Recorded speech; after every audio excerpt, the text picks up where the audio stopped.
One of the things that we have found over the years is that the most successful people in every society are people who think long-term.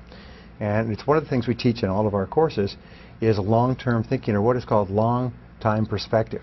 So what you do is you wave a magic wand and you imagine that you could project forward 5 or 10 years or even 20 years into the future. If your life was perfect sometime in the future, what would it look like? Now, with regard to home ownership, everybody has an idea of a dream home. When my wife and I started out, we had very little money, and then I started a new business, and we promptly lost all of that. I sometimes joke, when you start a new business, you learn how to sell again, and so we did. We sold our home, we sold our car, we sold our furniture, we sold everything else. And we just ran around in circles, and then one day we sat down and said, you know, if we had all the money that we wanted, and we could have our own dream home, what would it look like? So we sat down and we began to write down, what do we want this and we want that. We want a bedroom for each of our children. We want a large living room. We wanted high ceilings. We wanted a nice yard in the back, quiet neighborhood. We wanted a beautiful kitchen. And we started writing these things down. And I recommend this to you. We wrote down about 42 things. Now, at that time, it was just a pipe dream. But then we thought, well, wait a minute. What else could we do? So what we did is we began to buy books and magazines on homes. I'm sorry, more magazines, except for this book.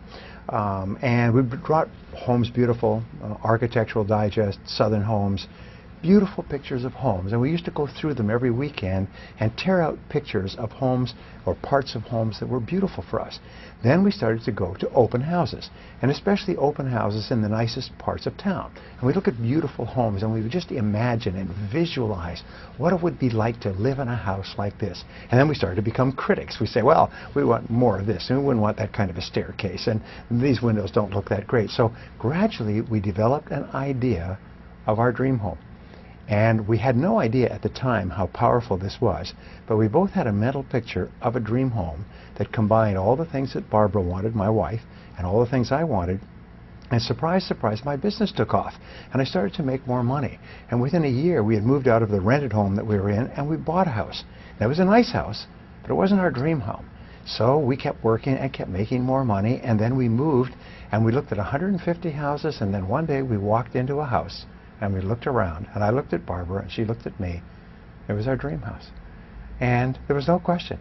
There was no second place.